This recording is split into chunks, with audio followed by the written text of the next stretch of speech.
She also found out that her mother didn't immediately die in the crash, but lay alive, paralysed for a couple of days. Hans kept that information hidden from Juliane for over 40 years. What? How did he know that? Well, when he went to identify her body, she was much less decayed than the other bodies, especially given the climate. The level of decay was suspected to be 2 weeks behind others. It's possible that she passed away as late as January 6th. And just to put that into perspective regarding timelines, Juliane was found on the 3rd. Also, according to one article, 14 other passengers are thought to have shared a similar fate to Maria. That's actually horrific. It really is. When Juliane's aunt died, she was cleaning out her things and found a letter to the aunt from Hans forbidding Juliane from returning to him in Lima. It was dated 1972.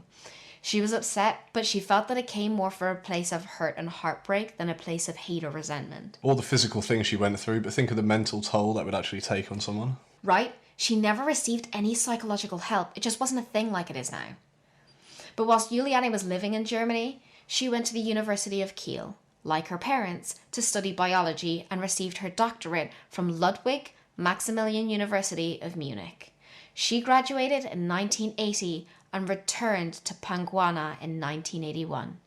She spent 18 months back in her old jungle childhood home where she identified 52 bat species. Later publishing her thesis in 1987 titled Ecological Study of a Bat Colony in the Tropical Rainforest of Peru. She went back there. That's so cool. So lovely and brave. She later met and fell in love with a biologist named Eric Diller, who specialised in wasps. She married him in 1989 at the age of 35. Later, she returned to Panguana with her husband in 2000 after her father died and adopted her parents' passion and responsibilities. She expanded the research station from 450 acres to 1,730 acres and discovered a load of species in the ecosystem where she stayed for a few years. I have a list. 500 different species of trees and plants, 400 ants, 350 birds, 52 bats, 80 mammals, 50 species of frogs, 280 butterflies, and that excludes the bugs, which I do not have a list for, thankfully, because we'd be here all day, I'm sure. But anyway, in 2011, they went back to Panguana to try and get it approved as a nature reserve and write up the papers to stop any developments nearby, which was granted for them. Juliane got a team to help in Panguana with the research station and conservation. Wow. What's she doing now? Well, as of 2012, she works in the University of Munich as a librarian in zoology, but plays a heavy part in the research and nature reserve of Panguana. She returns every year and confesses that she and her husband are such workaholics that they never had children. Now, there is a tomb in Pucallpa where the bodies of 60 people from the crash are buried. Some of them have photos, some don't, but there's also a map and plaster of the crash site and the route Juliane took back to the shack. There is also apparently a halfway market between Panguana and Pucallpa named The Door, which has a door of the plane from the crash in the window. The owner has apparently put a sign on it and named it Juliane's Door. Oh, that's so cool. Now, naturally, there have been movies about this story with varying degrees of success.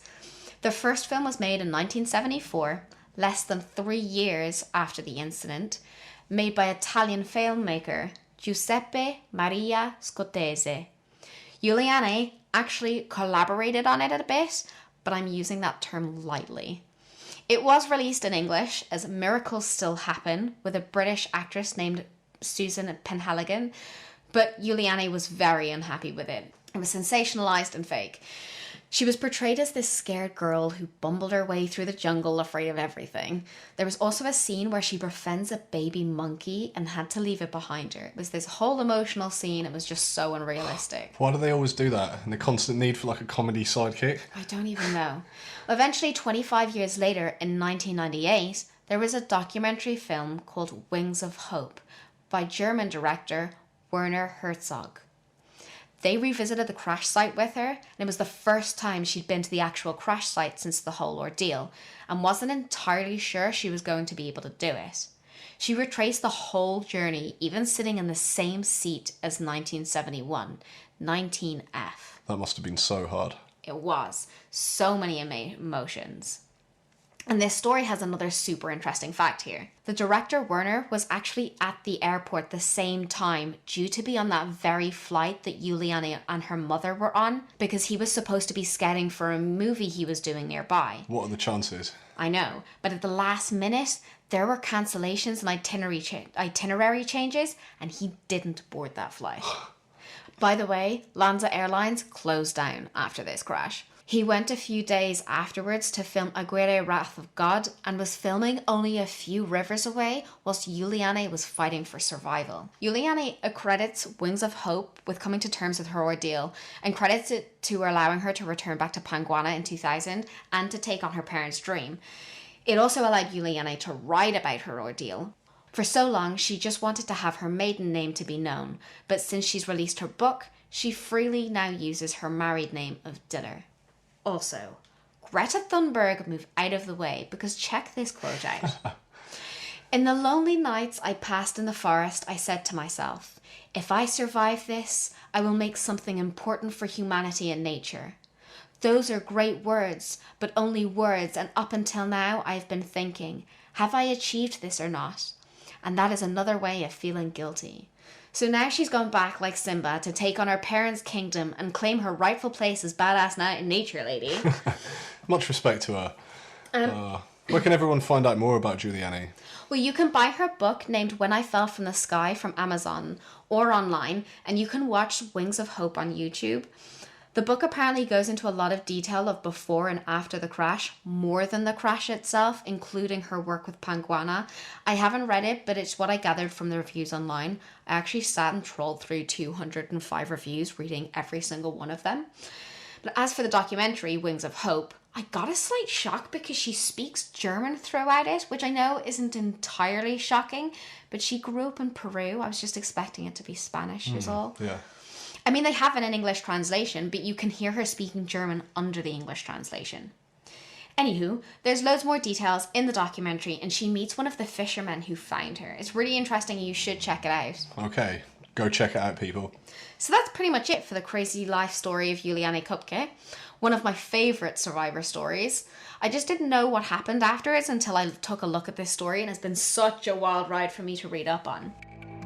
If you want to hear more, please subscribe on Google Podcasts, Apple Podcasts, Spotify, or wherever you get your podcasts. You can also leave us a review.